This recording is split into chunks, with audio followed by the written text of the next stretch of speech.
Hello, everyone. My name is Alexis Kraut, and I'm here with Mindful Family Solutions to present for Thrive how to stay mindful in times of uncertainty. Now, I feel like this is especially applicable right now, given all the anxiety and stress that we're feeling with this pandemic, all of the uncertainty, all of our routines have been disrupted, and we're quarantined in our homes, which can be very, very trying. So, I am here to help and to offer you some information that might really, really help you stay mindful, stay calm, and get through this together. So, without further ado, let's begin. So, we will be going over what is emotional regulation, what it looks like, what it feels like, how it shows up, how to turn it into a practice, the concept of mindfulness, if your mind is full or if you're being mindful, coping skills for stress and anxiety, and teaching mindfulness to your children. So, first, what is emotional regulation? I feel like this term is thrown around very frequently, just like the term mindfulness, but what does it really, really mean? So, I'm going to start with the first and most important part of it, and that is recognizing emotions. Now, when we recognize emotions, we understand that we're feeling frustrated, but we also understand what that feels like physically. So, for me, frustration feels like kind of a tightness and a heaviness in my shoulders. For me, anger feels like a pressure and a tightness in my chest. These are two emotions that I can understand how they feel physically and emotionally. So, emotions aren't necessarily just a feeling, they're also a physical feeling as well. So, another part of emotional regulation is allowing these emotions to flow freely. Now, some of us might instinctually think that when we're mad or we're sad or we're happy, even that we need to suppress it or that we don't deserve that emotion or we need to tuck that emotion away and hide it. Can't present itself, it can't exist. And when we do that, emotions get stronger and bigger, especially negative emotions like anger and frustration. So if we allow them to flow freely and accept them and embrace them as they are, they're more likely to kind of come and go naturally instead of getting bigger and bigger. Now, when we suppress happiness, which sounds kind of like an off the wall concept, but more people do it than you think. It can look like saying, I don't deserve XYZ, I don't deserve to be happy, this is an occasion for me to be happy, etc. That is a time to really embrace that emotion and let it grow and let it be, let it exist, because that is a positive emotion. And we want to allow all of our emotions to flow freely.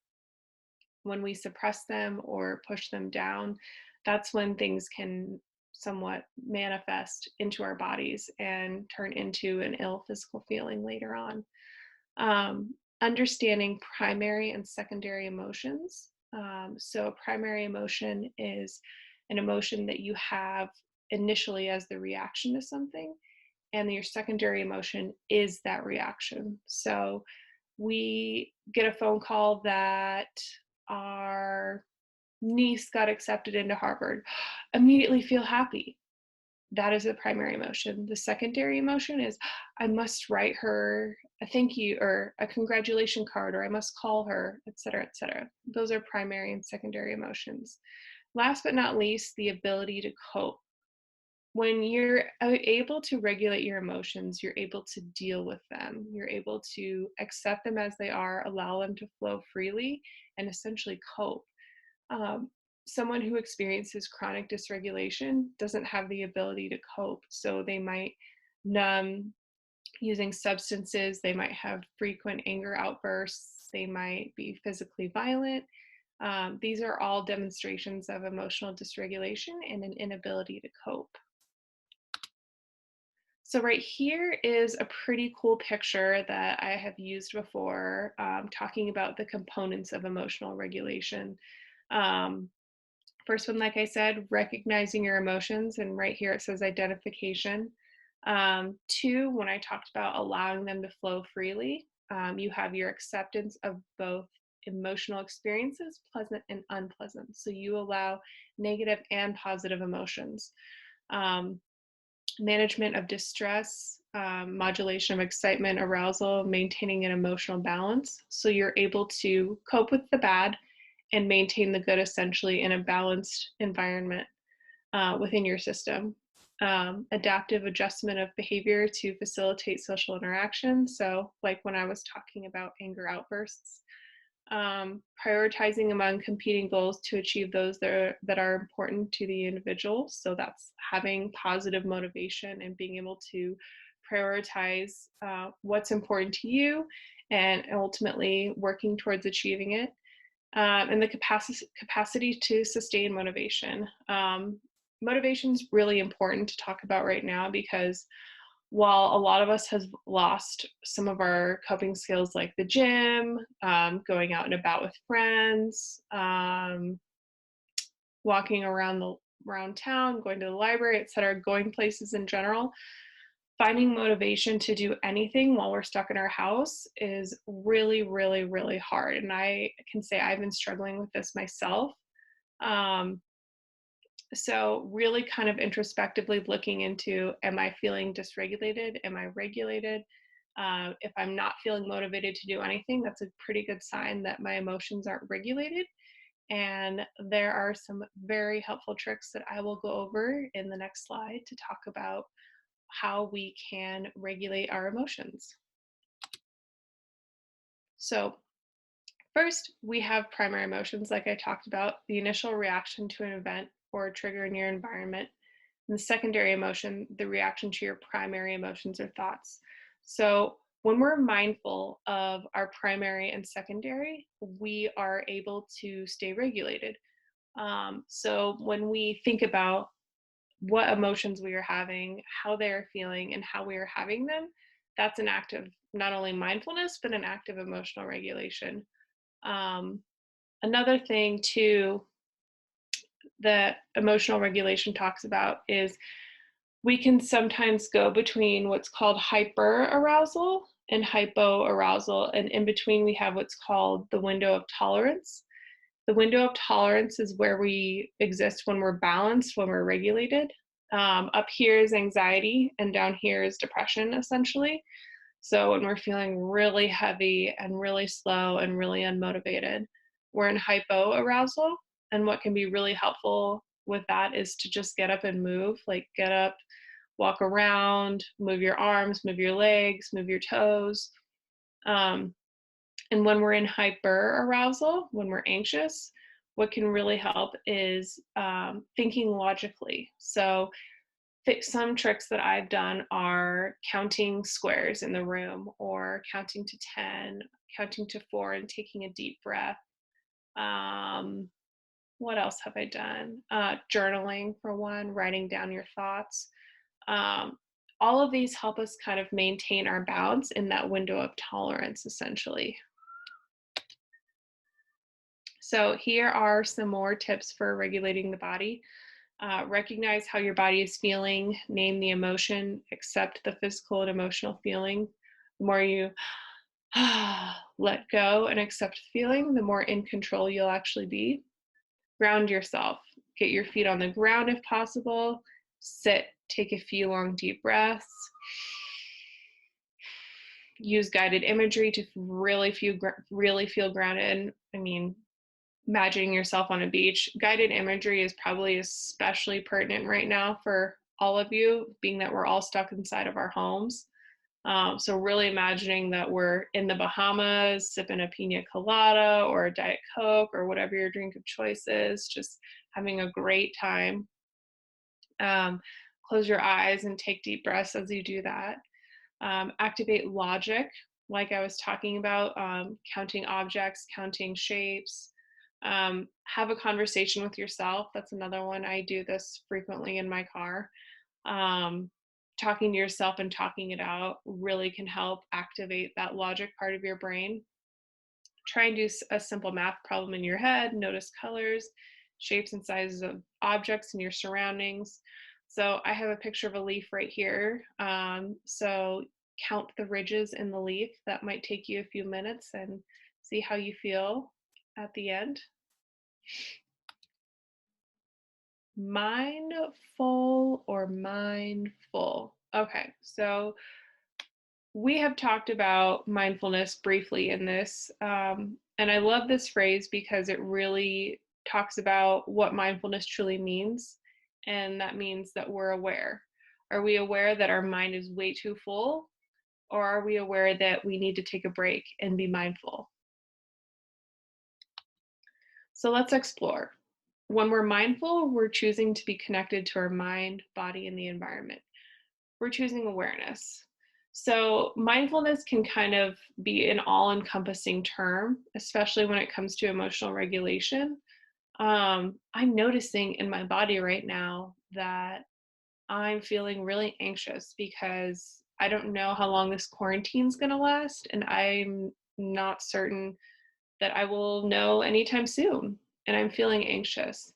And that anxious feeling in my body feels like a tightness. It feels like a heaviness. It feels like someone's pinching my shoulders. So we're recognizing the emotions like we were doing when we were talking about emotional regulation. And we're also mindful because we are connected to the thoughts in our mind, which is what is going to happen with this pandemic, what's going on in our body. I have a tightness in my chest and a tightness in my shoulders because I'm feeling anxious, and the environment.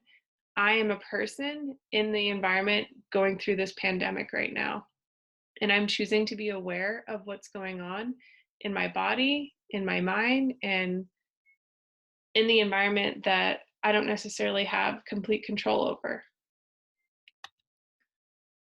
So, super important, like I was talking about, we don't know what's going on with this pandemic, and it's not for certain that we're going to know anytime soon.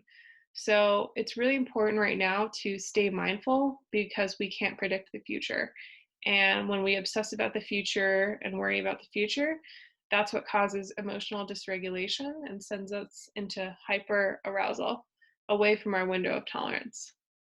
And we want to stay regulated. We want to be in our window of tolerance. So, the four qualities of mindfulness, I saw this picture on the internet the other day and I thought it was super cool. And it really, really, really goes into what mindfulness truly means. Now, we just talked about awareness, and mindfulness isn't just awareness, it's presence, it's kindness, it's relaxation. And all of these things are a part of being aware. So we are aware that we are focused, that all of our attention is on how our body is feeling right now. We are showing kindness to our emotions and to our body. We are not judging these emotions. We are simply accepting them. We are patient. We are taking deep breaths, and we are letting go of the things that we are not in control of. So, what I'd like you to do is take about a minute, close your eyes, and ground your feet, and really, really, really take a deep breath. Count to 4, exhale, and really think about everything that you are in control of, and repeat after me. These are the things that I am in control of. Take a deep breath and count to 4.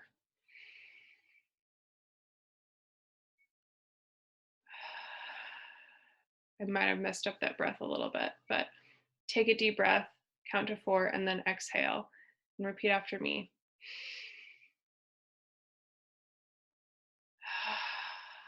These are the things that I'm in control of. Now, I want you to really think about what you are in control of, and I can name a few things for you as well. So, some of the things that I know I'm in control of are my breathing, um, what time I get up in the morning, what I eat for the day, what I have planned for the day. Um, these are all the things that I'm in control of. What I'm not in control of are CDC recommendations, shelter in place orders, the items they may or may not need at the grocery store, what the president is talking about, how long this pandemic will last, how my friends choose to or not to social distance. And now I put that last one on there because I went for a run today and I went out of my way to maintain a 6 foot distance, but I noticed hardly anyone along these walking paths and sidewalks was trying to do the same. They were simply kind of shoving past each other, trying to share the sidewalk. And it was frustrating to me at first, but I realized I'm not in control of this. I'm not in control of what they do. I'm only in control of what I do. And that really, really, really helped me lose, or not necessarily lose, it really helped me calm and kind of let that sense of frustration kind of ease itself out of me. So I want you to really think about what is in your control and what is not in your control. Because being able to repeat these things and go over these things in your head can really help you stay mindful and really help you stay emotionally regulated. So, number 3, coping with stress and anxiety. So, we all cope, everyone copes, but it depends on how you're coping and what you're doing to cope, if it's going to serve you or help you, if it's going to serve and help you or not serve and help you, essentially. So I listed here some positive coping skills: reading a book, going for a mindfulness walk outside, grounding techniques, using social media carefully, exercise, eating nutritious foods. Now, I say using social media carefully because it can be a negative coping skill that can lead to emotional dysregulation when we're constantly reading terrifying news headlines. That's not necessarily good for anyone. Or we're constantly seeing our friends post that the world is ending and yada, yada, yada. So using it carefully and maybe even not using it at all. I've personally chosen not to watch the news and to stay as far away from the news as possible because I know that it's not good for my mental health. Um, some negative coping skills are obviously substance use, disassociating, which basically means you kind of go into hypoarousal, and you kind of just release yourself from your body and disconnect from whatever it is that you're doing, essentially. So you're disconnecting from yourself and the emotions. And what we want to do is we want to allow ourselves to have those emotions and allow them to flow freely, like we talked about with emotional regulation. Numbing out with the television. Now, this isn't necessarily all bad all the time. I mean, we're all stuck in our house, we're all quarantined. Netflix binges are going to happen, but maintaining regulation during a Netflix binge is possible. So we can get up and walk around in between episodes. We can go make ourselves a healthy snack. We can read a book for 30 minutes and then go back to the Netflix. So these are all things to be mindful of and aware of. Total avoidance, not suppressing your emotions, not recognizing when you need to essentially deal with something, avoiding conversations, avoiding conflict, essentially just shutting down. Being mindful, if you that is one of your coping skills, is very important because that shows that you're going into either hyper or hypo arousal, and we want to get back to our window of regulated tolerance, and be able to confront and deal with whatever it is that we're dealing with, essentially. So one of the things I'd like to talk about is coping with negative child behaviors. Now, I know the kids are home from school. Everything's a little less structured than it normally is. Kids are bored. We're all stuck in the house. We're all feeling like we're slowly losing it.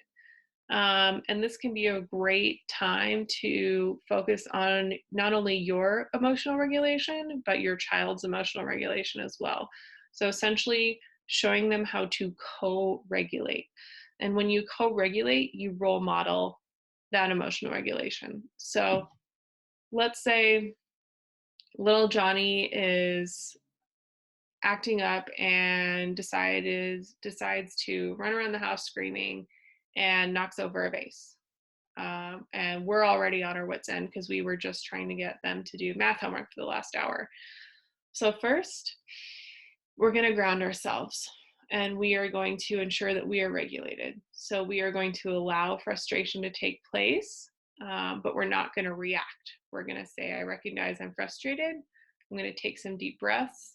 I'm going to ground my feet and I'm going to do my best to feel calm. So secondly, we're going to try and understand the emotional need behind the behavior. Little Johnny is probably feeling like he's losing it too. He's probably super bored and he's just trying to get his energy out as best he can by running around the house screaming and knocking stuff over. So how can we meet that emotional need? Could we maybe set Johnny up with an activity that really stimulates his mind that isn't math necessarily right now, but something that offers that stimulation he's needing and looking for? Could we offer two options for him to choose? Okay, so we can color or we can do a puzzle. And then we process the behavior and help the child explore better options for the future. So after everything's calmed down and little Johnny's taken an option or he's decided he wants to color, we can process, hey, I noticed that when you were running around the house screaming, I could tell that you were really bored, et cetera, et cetera. What could we do in the future instead of running around the house screaming? What could we go run outside? Could we kick a ball, etc.? Schedules, consistency, and structure. Very important things. Let me go back. So I totally understand that right now, most of our schedules and our routines are just completely thrown out the window, but it can be very, very helpful to try and stick to somewhat of a routine, like some sameness throughout the day for your kiddos, because this can really help ease the anxiety of uncertainty for them and reduce negative behaviors. So, last but not least, teaching mindfulness to children. This is one of my favorites. So, we talked about how mindfulness is awareness, it's kindness, it's relaxation, it's all of these things. And we can definitely teach our kiddos to explore this concept and embrace mindfulness as well with some fun activities. This is one of my favorites. I used to use this when I would do TheraPlay with my kids at my previous job. So this is a handout you can actually print out online off Pinterest, I believe. So just type in breathing mindfulness kids activity. So you breathe in, pretend you're smelling a flower, breathe out, pretend you are blowing a leaf. And you can even cut out the flower and pretend like it's a real flower, or even get a flower from outside if you want. A leaf as well, and pretend you are blowing a leaf. This has always been a huge favorite. You are recognizing that you are smelling a pretty flower. You are looking at the petals on the flower. You are opening up with kindness and acceptance to have this flower. You feel relaxed with this flower, and you breathe out. You look at the ridges on the leaf. You see where the leaf came from. You express gratitude that you have this leaf to relax with, essentially. So there's lots of ways you can explore mindfulness with this activity. It's a great one too if the kiddos are really, really stressed or angry. Taking a moment to take a couple deep breaths with this activity can really help ease that. So another few ideas for mindfulness activities, and these are a little bit more fun than breathing. While breathing is great, these are a little bit more substantive, if you will. Calming jars. Calming jars are my absolute favorite. Kids love them. They are wonderful, and I have seen them work so effectively. You can do a homemade lava lamp with vegetable oil, food coloring, and water, I believe. You can do a calming jar with glitter and oil as well and water. The glitter one always was the biggest hit because of all the sparkles. And so whenever I'd have a kiddo that was like really dysregulated and really losing it, we'd shake up the calming jar and just kind of watch it for a minute or two. And I would just physically watch them completely calm down. It was amazing. For all you parents who have probably heard way too many Daniel Tiger songs, I'm a new mom and have very much experienced the joys of Daniel Tiger. This is one of my favorites.